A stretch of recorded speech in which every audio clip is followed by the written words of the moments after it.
My name is Jason J. Rock Houston, and you are listening to Chaotic Riff Magazine. We can be found on the web at www.chaoticriff.com, and our special guest tonight is bass player Tony Montana, whom many people like myself first came to know Tony when he joined the band Great White a number of years ago, and now we're talking to Tony tonight about his new band, Shadow and the Thrill. And in this band, Tony, you're not actually only playing the bass, you're playing the guitar and harmonica, and you're a frontman and a lead singer. So let's talk a little bit about that. I mean, what it's like for you to go from, kind of being a sideman to being the frontman now.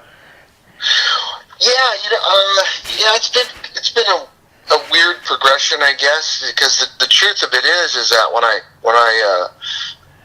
was introduced to Great White, to the band, I was introduced through a friend, a guy named Stephen Williams, who was actually one of the co-writers of Save Your Love. Oh, wow.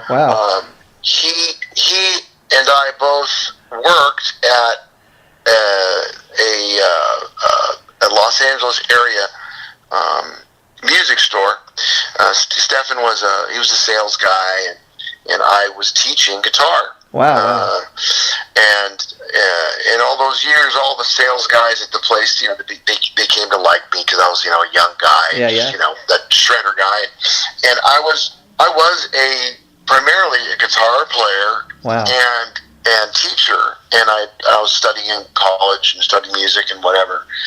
And they kind of got me into teaching bass because there was just a lot of demand for it. Yeah. So I figured, it's music, it's a drum clef and a bass clef, so it's music. So I just I took to the bass as well, and I started playing really both. And at some point, he gave me that nod. He said, I know the guys, and they need a guy, and you're teaching bass, so this might be a good fit. And it was a great fit, and I learned so much being in Great White and being in playing that role. Yeah. Wow. And I always tried to keep up all of my chops. And I've always played piano as well as a kid, and so I try to keep up all my chops on all my instruments, and it's a lot of work, but it helps in getting gigs, I would imagine too. The more instruments you can play, more able you're to work. Well, nobody's ever asked me to do anything. Well, and quite frankly, as a kid, coming up in bands here in Los Angeles, as soon as I opened my mouth at a microphone, if the lead singer wasn't there, and as soon as I let 3 notes out of my mouth, they're like, "Oh, damn! Well, you should sing." And so what are you gonna do? So that's always been part of my repertoire too. And wow! Because when I did make my first solo album, Tombstone Shuffle, I did pretty much the same thing, where I worked with a drummer, and we just knocked out all the tracks on our own, which is what we did for Shadow and the Thrill. I think it's cool because fans kind of get to see another side of you, and a lot of musicians, are multi-faceted as far as being able to play more of an. Guy like Jakey Lee, for example, everybody thinks of him as a great, guitar shredder, which he is, but people may be surprised to find out he actually got his start, on the piano, and he can play guitar and, of course, bass and other instruments as well. So, and there's a couple guys like Dave Mustaine even. He started out very much like you, Tony, a guitar player, and I don't know if he even knew that he was really much of a lead singer. He kind of fell into it accidentally, kind of like you. Right. I really do enjoy all of those things, all those aspects of music, and I will tell you that as much as I love to play guitar, I have fun playing bass. Yeah. Bass to me is a bit of a vacation in a lot of ways, because there's so much attention with guitar and with singing, and there's so much inflection that you're always. Bass to me is definitely very much, it's caveman, and that's how I approach that instrument too. I beat the shit out of it. So when you play, when you're playing the bass, do you you use a pick, or do you prefer to do it with your fingers? I do both. Oh, okay. And I maintain, a technique for both. In fact, when I was playing with Slash, I did a small tour of Slash out in Asia and Australia, and he was pretty adamant, playing with the pick. Yeah. And I was like, there's a couple songs that for sure really do need to be played with with your fingers. And so I am a proponent of both things, and I do the same thing when I play guitar. They're finger picking things, and you gotta learn how to tuck your pick up into your palm and palm it until you need it again, and just switch back and forth as needed. Yeah, I don't know whose idea it was for Great White. One of my favorite songs that you guys covered when you were in the band was obviously Mott the Hoople's the Mott the Hoople song, Once Bitten, Twice Shy. And the reason I say that is because Mott the Hoople was one of those bands back in their heyday. They were very big in England, where they were from, but they never really made it really big in the U.S. And another song I love that they did was Golden Age of Rock and Roll, which Def Leppard did a nice kind of take on. But I love the fact that you guys kind of gave them that nod, and it kind of made a few more people go check out what they were all about. I'm sure Ian Hunter is very happy that we covered the song. Yeah. Got a nice big fat check out of it. Yeah, it's kind of like I was talking to Frankie Benelli, and he told me, the two Slade songs that Quiet Right did. He says, he goes, Quiet Right, had a huge hit, but Slade was the one that got all the money. Got all the dough. It's kind of a double-edged sword. And it's kind of interesting. Now, before we get into the new band, I'd like to just ask kind of, as far as your time in Great White, about how many years were you actually in Great White? How many albums did you kind of play on, Tony? I did about 5.5 or so years, I guess, with the band.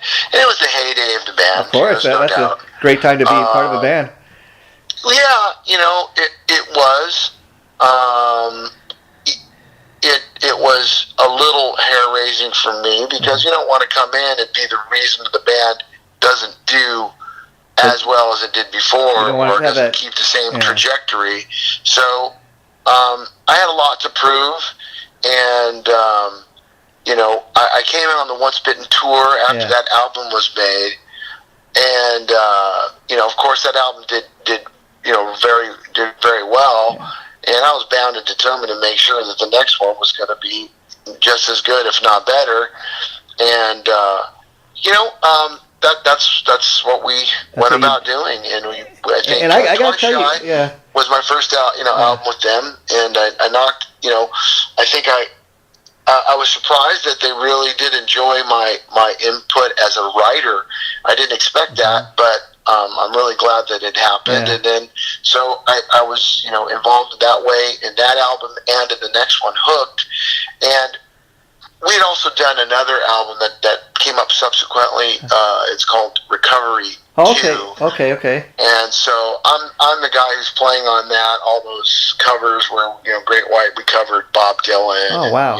The Cult, or I don't know. It's a bunch of songs. Great stuff. And again, like you mentioned, what a great time to be part of a band. Now, I got to say, of the many replacement members of various '80s bands, you're one of like you said, you did a pretty good job replacing being a replacement member. And what I mean by Lauren Black, I think, was the original bass player. He's sadly since passed on, but I think a lot of people sadly have forgotten about Lauren, and when they think of bass player for Great White, a lot of people think of Tony Montana. They think Sean McNabb, and so I think while you're not an original member, I think you've definitely kind of you've got your place in the legacy of the band, if you know what I mean.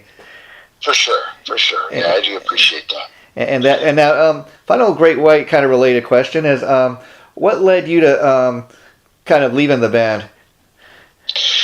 I just, I don't know. I felt like my contribution had run its course. Okay, I could see that. And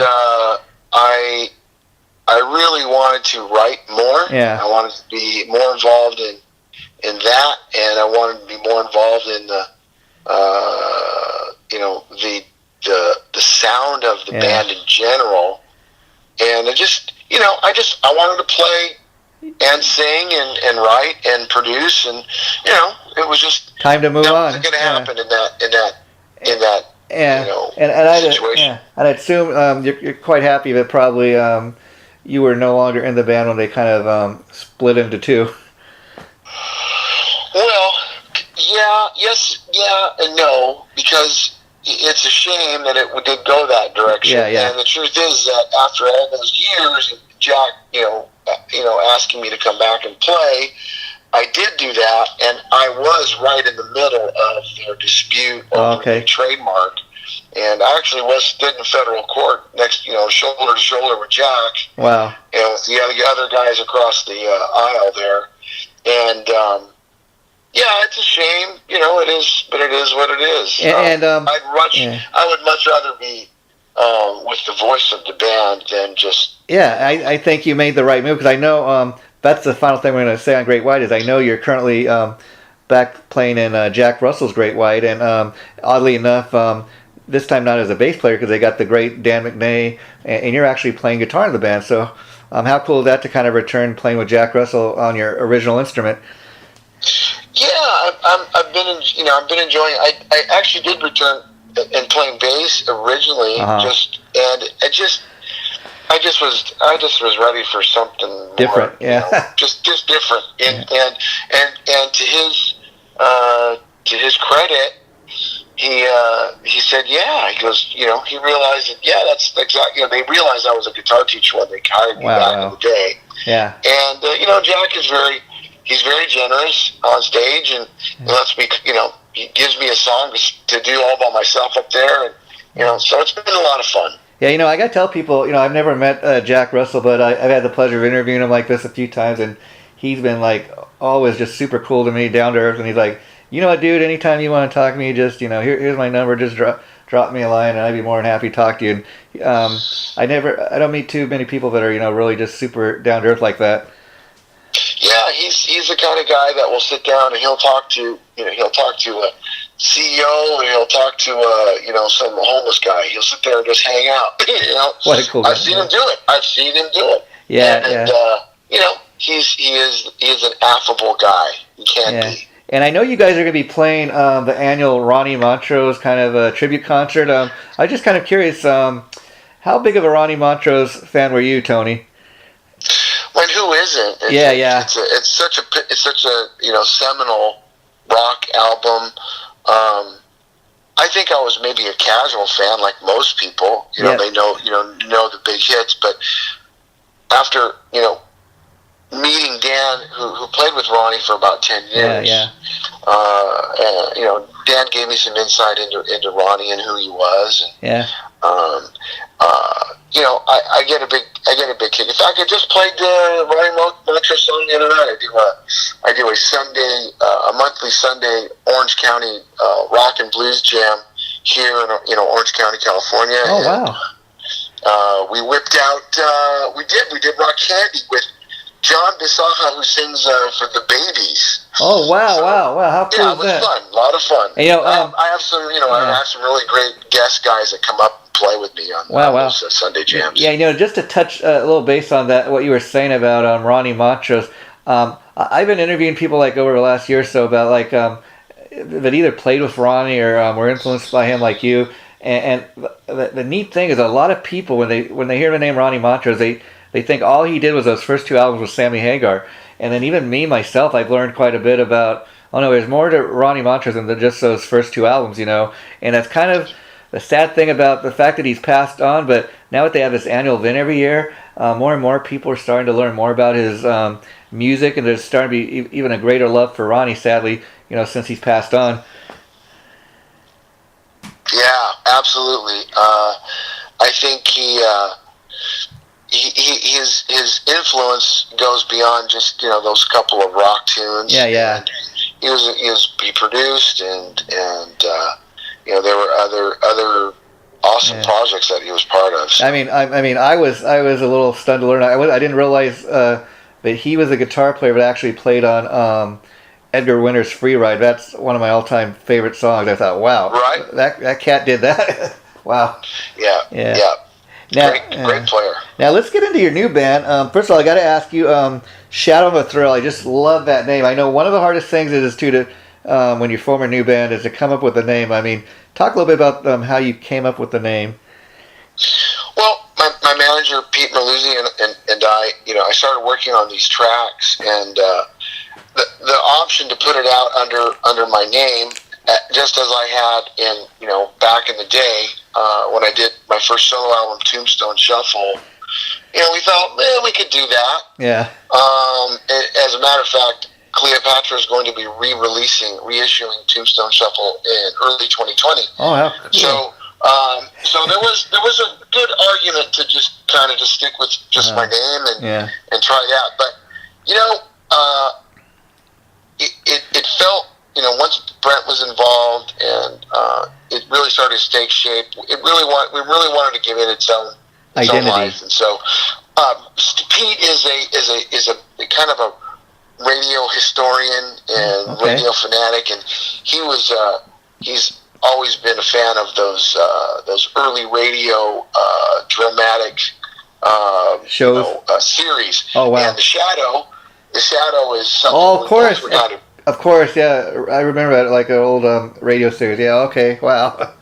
That's what people used to do back in the day, right? Yeah, before we had TV. Yeah, wow. And so the Shadow was kind of a cool character. Yeah. I think it fits me in a lot of ways. Yeah. And the Thrill was really our nod to blues, blues and B.B. King. Yeah. And as in the Thrill is gone. So Shadow and the Thrill, and I think a lot of people kind of look at me as the Shadow and Brent is maybe being the Thrill. Hey, it works out. So. And talk about your partner Brent.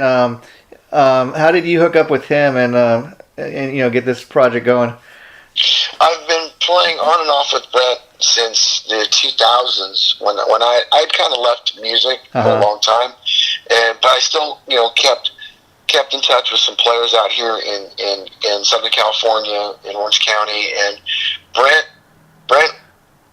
was just a revelation to me when I sat down and played with this guy.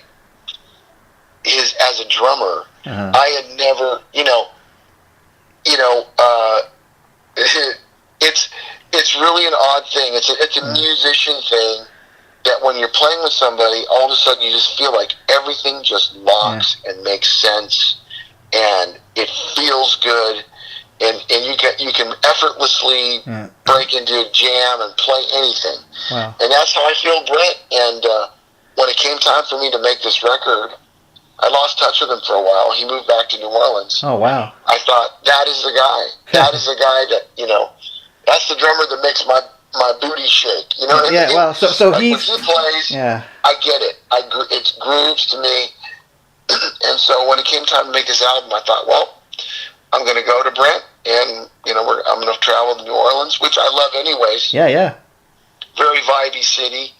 Great for the blues. I was going to say that. It's a real blues city, known for the blues. For sure. Yeah. So we just went at it, man. And it just really started taking shape, taking a life of its own. And so it sounds like, because I was going to ask you, like, being that he's in New Orleans and you're in L.A., kind of what the recording process, but did you guys, so you went up to New Orleans and were you actually in the same room together, or, how did you? Oh, absolutely. I'd go out there regularly, and it took us probably about 2 years to finalize all of the tracks for the album. Oh. So I've been bouncing back and forth to New Orleans, and he's got a great family and great friends and out there, and it just became kind of my second home for a couple of years. And being that it kind of has become your second home, what's it like, leave your hometown of LA and you go away to New Orleans for a while and you start working on this project? I mean, it's got to really, like you said, it's a city known for the blues, and it's got to really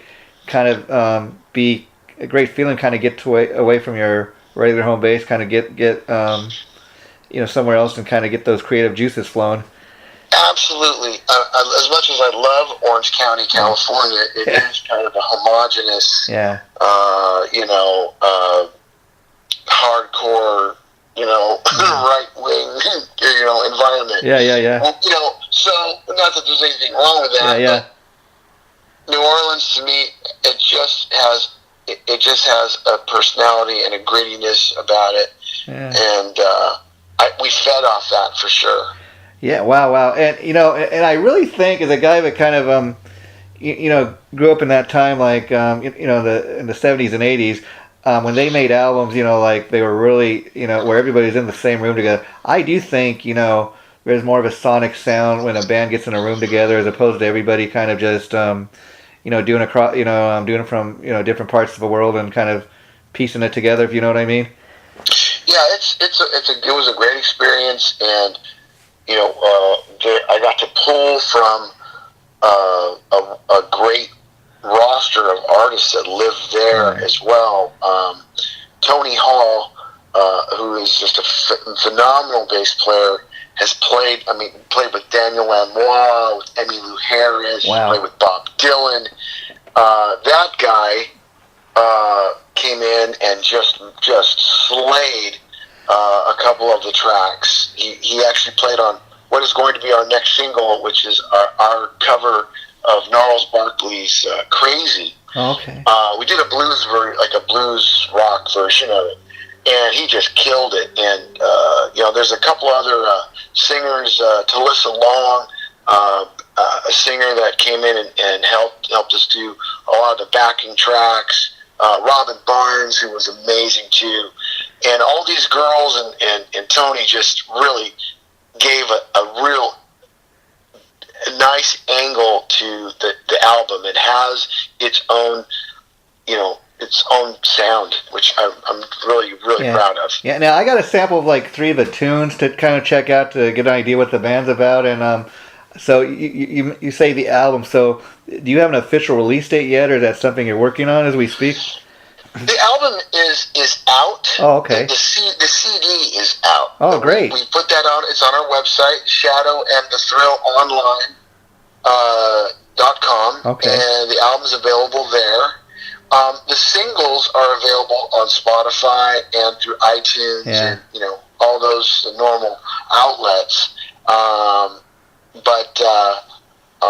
And the videos obviously are up there. So we released "Misery" was our first single. Okay. Then we did "Shake the Devil," which is a Tommy Bolin cover, which is just ripping. A great groovy track. That grooves. Yeah, Tommy Bolin. You're talking about Tommy. Love Song, which is the lead-off single on the CD. Wow. And the latest, which is Sugar Bowl, the title track from the album, which actually we're very fortunate. It was in a competition on ClassicRock.com a couple weeks ago against a bunch of artists that have major labels and huge volumes. Wow. We came out on top. It was really a nice nod and gave us just a little more confidence. I think we're going to get a little traction with this. Hey, you know what's cool about that to me, Tony, is the fact that, like you said, that initially you had the thought that maybe we'll release this under the name of Tony Montana, whereas like when you put it in a competition like that, they know, okay, this is the guy who used to be the bass player from Great White. Okay, so a lot of people might have voted just for that reason, but a lot of people not knowing that this is Tony Montana's new band and just hear the name Shadow and Thrill, they think it's a great new blues band or whatever, and then they find out, oh wait, the guy singing, he used to be in Great White, he used to be the bass player. So I think that makes it much more, the success of the song much more authentic, if you know what I mean. It felt good. I think it surprised us. There's no doubt. It really did surprise, because some of the other artists that we were up against are have huge followings, and again, like major label support. And so our following went out there, and of course they were voted away, but I do believe it's pretty legit. It's pretty legit win, in that it really was strangers that heard it and voted for it. So we're very, very proud of that, I would imagine. Just overjoyed. And let me ask you, now we mentioned at the top interview that in Shadow the Thrill that you have a lead singer, a bass player, a guitar player. So my next question is, have you guys done any live shows? And if not, when you do go out and do some live shows, are you going to have different guys come in and play with you? Or how are you going to work? I've been really blessed in that, my close friends out here, Bax Baca, who had his own, success with the band in the 2000s called Midnight to 12. Okay. he's an old friend of mine, bass player that comes out and plays. John Knox, who is just a monster drummer. If Brent can't make it, John will sit in. Okay. And I've even had Dickie Fleazar and Dan McNay do some shows with me, which was just fun as hell because, you know, all of a sudden, you know, there's so much more, you know, there's so much more, I don't want to say freedom, but we get to really improv a lot more than we would when we're out playing, you know, the Great White songs. So, and that's a part of my live show that I really like to explore, and that is that we like to have something go down in front of people, something that's never been created before, something that's instantaneous. So we're having a lot of fun doing that. Yeah, and see, like, I would think the fact that sometimes you have the guys from Great White come out and back you up in this, when you're doing live shows, see, when you're playing with Jack Russell, Great White, you guys you're used to playing together, you're used to those songs, but this is kind of a new opportunity for him to come and back you up, and it's got to be kind of like a fun little thing, like you say, we're going to do something different than what we typically do when we get together and play. Yeah, it almost feels like a jam band at that point. You know, it's because we do know each other so well, and I mean, interesting. Like we'll live on stage, and I forget where it was. Yeah. But Dan just kind of on the outro of the song, things were kind of building up, and then he broke into the bass line from the end of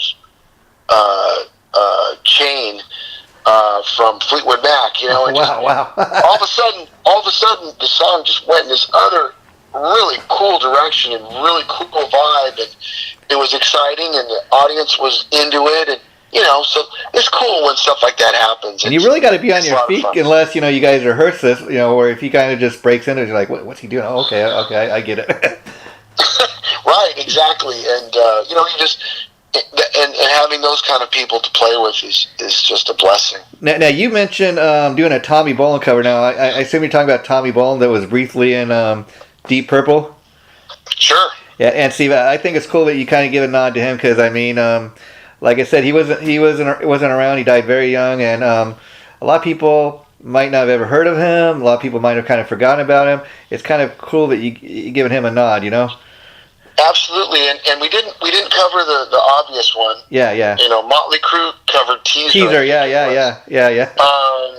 I covered what I think is a much better song and should have been a hit for Tommy Bolin. Yeah. The song is called "The Grind." Oh, okay. And that song is and was what I think sounds like a hit. Yeah. And I've been waiting to cover this song forever. So this actually ended up being the perfect situation. Yeah. So we covered that on the album, and that'll be a single after this Gnarls Barkley cover. But you know, "Shake the Devil" was just like another kind of afterthought. It's like, wow, man, listen to this groove of the song, and then we took it and just made it heavier and produced it a little differently, and it came off so awesome. And you know, the other cool thing, getting back to you, you doing the lead singing now, Tony, is I would imagine, and I gotta give you props because some people might just say, you know, I'll write the stuff and I'll have another guy come in and sing. But I would think, being that you can do it, number one, why not? And number two, when you write a song, I would think it's a lot much easier for you to kind of be able to write the song kind of from heart, if you know what I mean. And it's a lot easier for you to get out there in front and perform it, as opposed to if you had another guy come in and singing your stuff, you might be a little more critical of how he's singing your material. Yeah, I gotta be honest with you, I never even considered that. And the songs, the album in general is very personal. Yeah. Not that I don't think other people can't relate to it. It's personal. It's about you know, it's relationship based. It's about heartache. It's about whatever, disappointment, betrayal, whatever. Yeah. It's all there, and I needed to get it out, quite frankly. Yeah. So I needed to get it out of me, you know. So yeah, nobody else was there gonna step in front of the mic. and that's really, you know, that's really like with those great blues players, like you're saying, B.B. King, they really live the blues, if you know what I mean, and that's why, like, you listen to their songs, all these years later, and you can tell those guys really, those songs are about things they went through and actually lived through. Now, being a hard rock guy, that's what most people know you as. Did you have any hesitation about, because you put the album on, there's no doubt that this is really a blues influenced, I would say kind of blues rock influenced album. Oh yeah, there's no doubt, and it's funny, all of my youth, I was a guitar player. I was studying classical music in college, and that's where my head was at. Yeah. And when I did join Great White, obviously it's a blues-based band too in many ways. Yeah. And when I went to make my own album, what came out was most definitely a blues-tinged, album, a slide guitar and blues feelings and blues. So, yeah, it's interesting how that music really does, it does influence us, and at least influenced me for sure. Now coming up, as far as influence go, would you say you're kind of all over a map? Like, are you one of these guys that, also being that you're multi-instrument player, that you listen to blues, you listen to rock, you listen to a little bit of everything, or what was kind of your influences growing up? Wow, loving. I'm still a huge, obviously a Zeppelin fan, Deep Purple fan. Wow. I'm learning, and any of Aerosmith, any of those guys, any interview they've done, everybody goes, oh well, you guys are so great and you've influenced us and whatever, and they will say, you really need to listen to what influenced me, like Joe Perry would say. Yeah. Go out and listen to some of these blues greats, and then you really get an education. Yeah. And that's been, that happens to me over and over again these days. Like, in fact, the very first track that we recorded for this album, called Misery, is most definitely influenced by a blues artist called R.L. Burnside. Okay. Who's on Fat Possum. I mean, this full-on, old blues cat, man. And wow. It's just super, I heard the track, a friend, turned me on to it, and heard the track, and I was like, damn, that is undeniable. You can't, I'm feeling this guy. I'm feeling it. And that is what we set out to do with this album as well. That's what I wanted to be able to do. Yeah, even kind of like Led Zeppelin, like you said, I heard them a lot of times say they weren't even really influenced by any rock music at all. That was kind of just a part of what they did, but a lot of what they were more influenced was these early blues players. Oh, for sure. Yeah. And they borrowed plenty of riffs from all those cats. Yeah, they really did. One of my all-time favorite bands that you mentioned is Deep Purple. We were talking about a lot of those like blues players that kind of, I guess, influenced you, Tony. A lot of those guys, if you listen to their music, they really lived it, kind of like what you were saying. Deep Purple was a band that I think just, they're legendary status now. They're doing it still 50 years later, and even without the great Richie Blackmore in the band. And the thing is, they were another band that, you've heard bands say that, they got creative friction or whatever, but Deep Purple is a band where a lot of the guys really, they hated each other, they couldn't stand playing with each other, but look at what came out of that. Yeah, it really is amazing. And you can't, it's chemistry, and sometimes you have chemistry with somebody that you're not particularly crazy about. Yeah. And I've been there a couple times in my life, with musicians and just women and everything. So it's just one of those things. Yeah. But what a great, and Blackmore, just his fusion of blues, riffs and guitar with a more melodic, almost, obviously classical-ish kind of a flavor. That always was really, really influential to me. And guys like Michael Schenker, I love that kind of guitar playing for sure. And I gotta get your impression on, because I gotta tell you myself, I'm a huge Ritchie Blackmore fan. Love everything he's done. Now I'll tell you a funny story. Like a lot of people, when I heard he was doing this other band he had, Blackmore's Night, it was, people describe kind of like as a folklore type of music, and not even really having ever given it a fair listen, I kind of thought, that doesn't really interest me.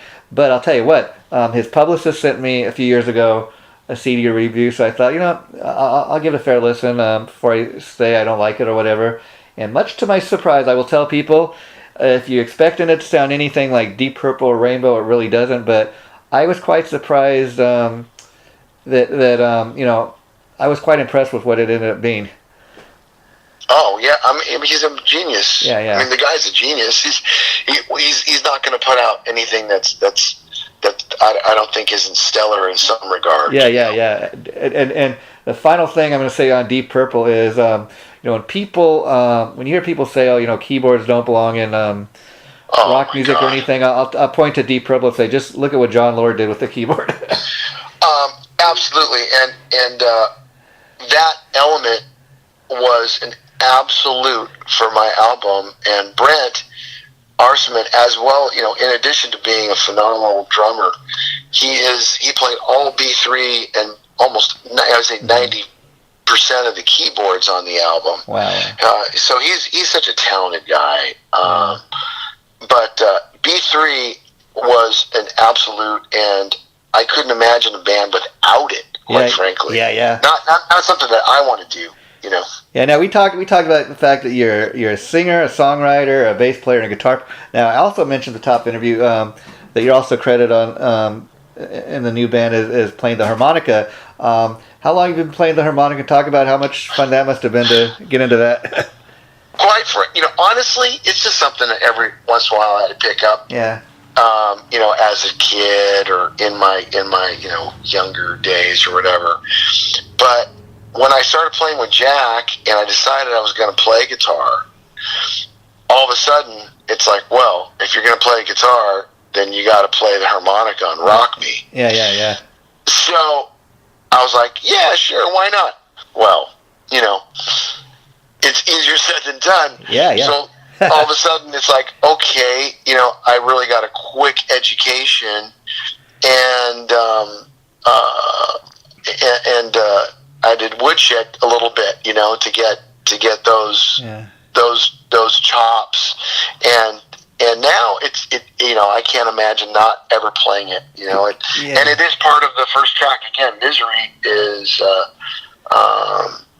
I got to play a little harp on it too, it's just a cool blues sounding thing, it just sounds badass. Yeah, it really does it. And I remember a few times like seeing Steven Tyler do it. I seen back in the day on MTV, I think Bret Michaels did it with Poison when they had like a MTV Award performance or something, and it was just amazing. I mean, he was really wailing on it. It's an expressive instrument, and there are some techniques that I had to kind of learn, and kind of just by experimentation, I just had to figure it out. And so I play a little, I can play a little bit. There's some other guys who just are amazing. Oh yeah. So and I always welcome people that have a real passion for that instrument. It's, come on up, man. Come on up and jam at my jams in Orange County. I'm all for it. Wow. And now let me ask you, obviously back in the day when you first joined up with the Great White guys, you joined up as a bass player, as we were saying, Tony, and the guitar was your first instrument. So when you joined the band, first of all, I was kind of a little curious about how long did it take you, from the time you joined up with those guys, playing your first gig, to kind of really learn the tunes? Well, I did have. They sent me all of the isolated tracks. Okay. I got a lot of the isolated tracks from Once Bitten. Okay. And I did, it didn't take me long, because as a music student in college, I mean, I was very used to writing out music or charting or whatever. So it didn't take long, and I think I have good technique, on either instrument. I think I'm pretty proficient. Funny story, actually. When I did go to audition for the band, I had learned, the songs off of Once Bitten, and Rock Me obviously was a big deal, because the band was pushing that single at the time. Yeah. So I learned Rock Me, which is obviously a very bass centric, song. Yeah. So I'm learning the song, I'm charting it out, and I'm ready to go in and play with these guys. And so we start to play the song. It isn't in my audition. I'm just like 21-year-old, snot-nosed kid. And we're playing the song, and we're going through it, and I stopped the band. I said, "Hey, you're playing it wrong." Wow. And these guys, that takes some real balls to do, man. Wow. Who the hell are you? Yeah. And I said, "Yeah, you're playing it wrong. I've got it charted out here." Wow. You're playing it wrong. And so Mark and Lardy looked at each other like, "Oh shit, he's right. We're playing it wrong." Wow. They were actually playing an arrangement of the song that was for some video shoot or something they had done. They had actually played a truncated 4-minute version of the song, and at that moment, the room all of a sudden got really relaxed. You know what I mean? It's oh, okay. What a great story! What a great story! Now, let me ask you: when you auditioned that day, did you learn you had the gig, or was it a couple days later that you learned? It took a while. Okay. It took a while. They had other guys that they wanted to take a look at, and but yeah, and I tell you, the decisions you make, you don't realize the weight of some of the decisions you make, and at that moment, I'm like, great, I'll play with this band, sure. Oh, wow. I was a fan. Yeah. My band, I had a band in LA at the time called Mutiny, where I was a guitar player, and we used to open for Great White. Oh, wow. We used to open for Great White on their comeback for Shot in the Dark and Face the Day, those songs. I actually opened for those guys, so I was a fan.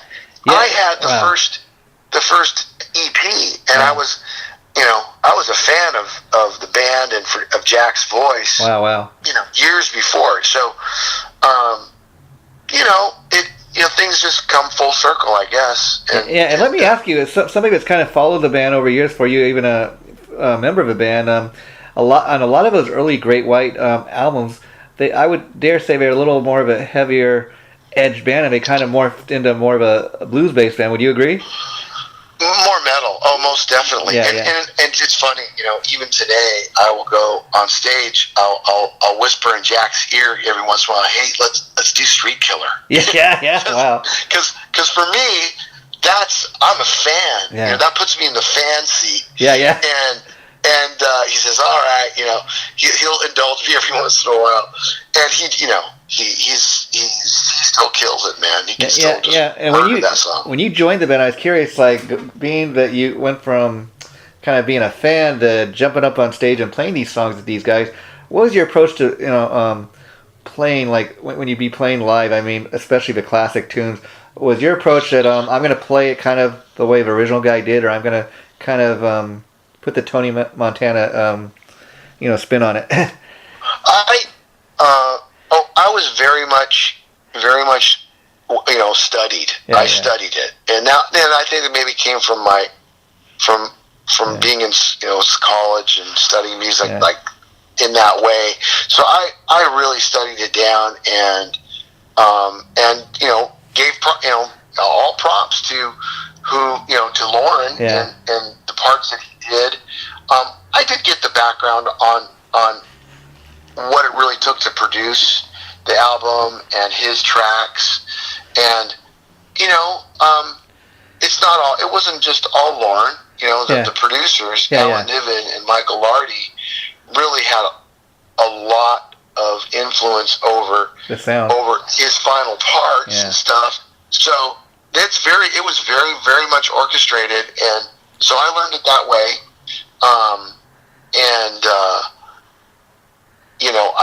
I kind of concentrated on, okay, this is what has been done. This was successful. How do I help these guys? How do I, be part of bringing it to another level? I hear you. And so that's what happened. Yeah. We just worked hard, and I got to help on, I got to be a co-writer on some of those tunes, and we came up with some cool stuff. That's great. Now, I got to tell you, Tony, you're talking to a guy that, while I'm a huge fan of music, I'm not a musician myself, so forgive me if it sounds like a silly question, but I'm just kind of manured and kind of amazed. So when you, all these years later, you go back to playing with Jack Russell, I was kind of curious. You, like you said, you briefly played the bass, and now you're back to playing the guitar. Now, while you're a huge student of music, as you just explained, did you have to go back, being that you played most of the stuff, most of your career with Great White, on the bass, did you have to go and relearn how to play it on guitar, if you know what I mean? Is that vastly different? Oh, absolutely. Yeah. Absolutely. Yeah. I mean, and I will be very frank with you, on the songs that, are very signature to the band, like Rock Me, like Face the Day, especially House of Broken Love. My duties as a lead player, forced me to really, really analyze Mark Kendall's playing. Wow. And I've always been a fan of Mark. Of course, yeah. But I'm, I am much, even more so, I'm a fan of his playing. I don't know if I'm a fan of him as a person right now. I understand. Yeah, I can relate.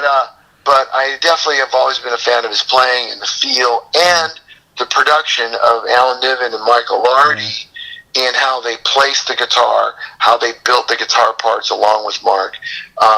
House of Broken Love is just masterful. Wow. And as his his other work on Once Bitten Twice Shy. It's a Grammy nominated guitar soloist in my eyes, as the band was nominated for a Grammy for that song. Yeah, and like you said, that in the beginning, the early days, Great White was very close to what I'd consider a metal band, and then they kind of morphed into this blues based thing. But they're great at doing both. If you know what I mean.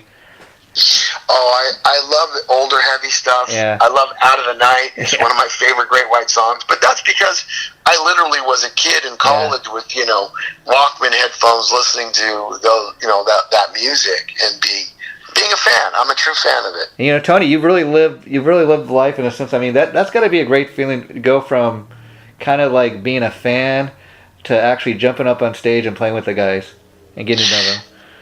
That was great, and what was even better was to not only do that, but to be a respected collaborator with them, and for us to come up with tunes like Mr. Bone and Call It Rock and Roll. All those both those songs are singles and chosen by Capitol Records as singles. So wow. It was a great. It was a great honor, for sure. And to say you were on the same label as the legendary Beatles, that's got to be a great thing. Yeah. Dude, actually the ex-president of the company is still a very close friend of mine, and lives just a couple of blocks away from me here in Huntington Beach, California. So I stayed friends with him. So you mentioned briefly that for a number of years you kind of were doing other things and kind of wasn't really involved in music. What was that time of your life like? Did you really miss playing the music? I got married. I had children. Hey, good for you. right when I got out of the band. Yeah. When 92, I was married, had my first son, and there is another aspect of my person, my personality, of course, that is very much intrigued with technology and computers and the internet, and so I jumped into that industry and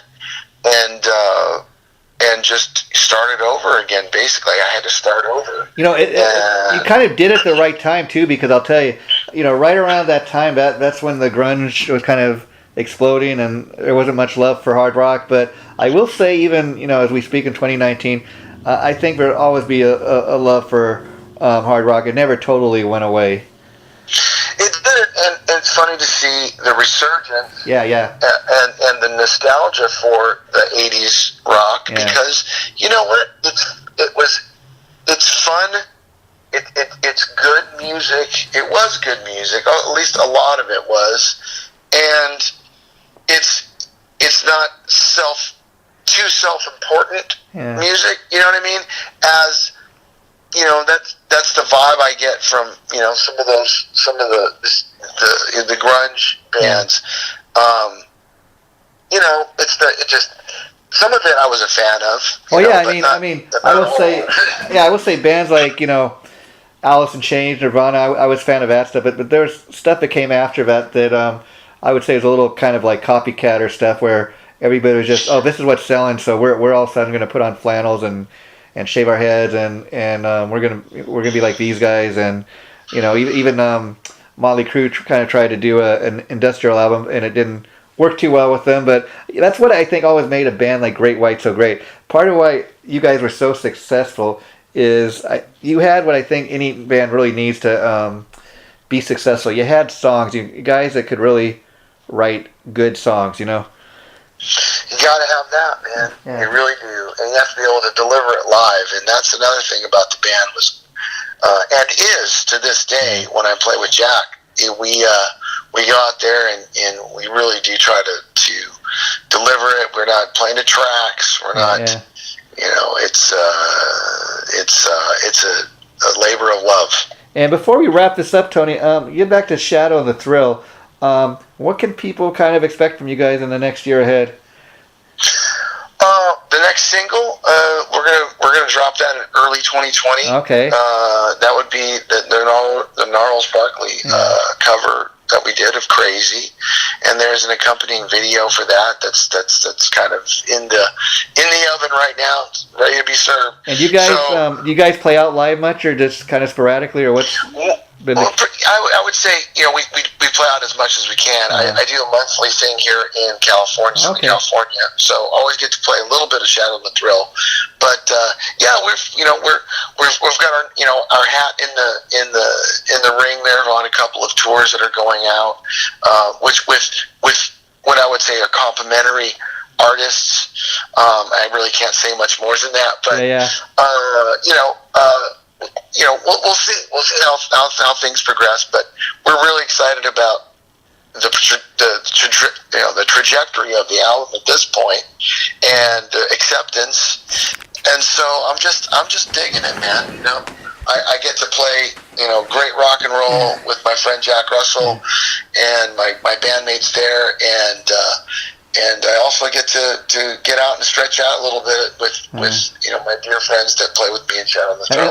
I just got to thank you again, Tony, taking time to talk. It's been great talking to you, and I want to just I really got to commend you because as multi-talented of a guy as you are, I got to tell you, I really enjoyed listening to the 3 tunes that I've been able to check out so far. And I'll tell you, again, what I think you really shine on is everything, but songwriting, man, it's got to be a great feeling to finally get your own stuff out there.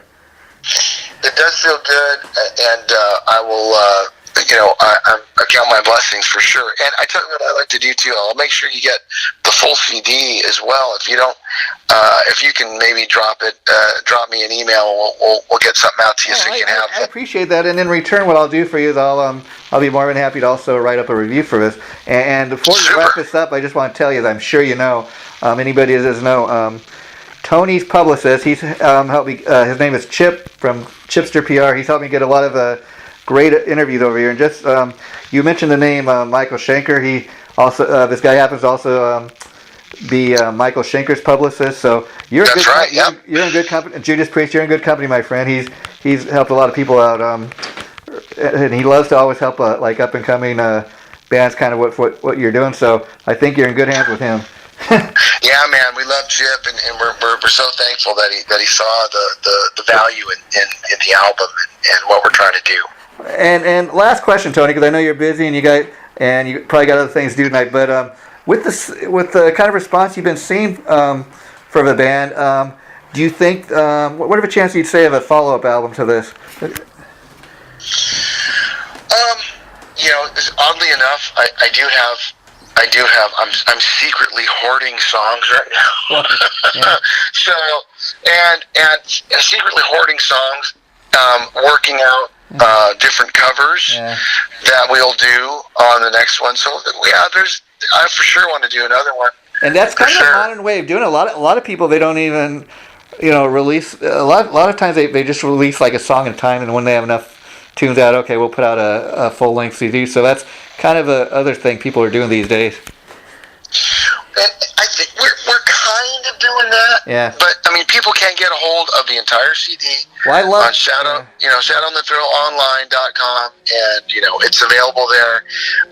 And we were a little we didn't want to like show our hand, but if people get the CD, they will see that it's going to be pretty evident that it's a deep record, and we have some really great tracks to release. Well, let me tell you, Tony, before you wrap this up, I got to tip my hat to you and your band, because a lot of guys, especially established guys like you that have been around for a number of years, they've got the attitude, nobody's buying CDs. We're not going to bother writing or putting out any new music. We're just going to kind of live off our catalog.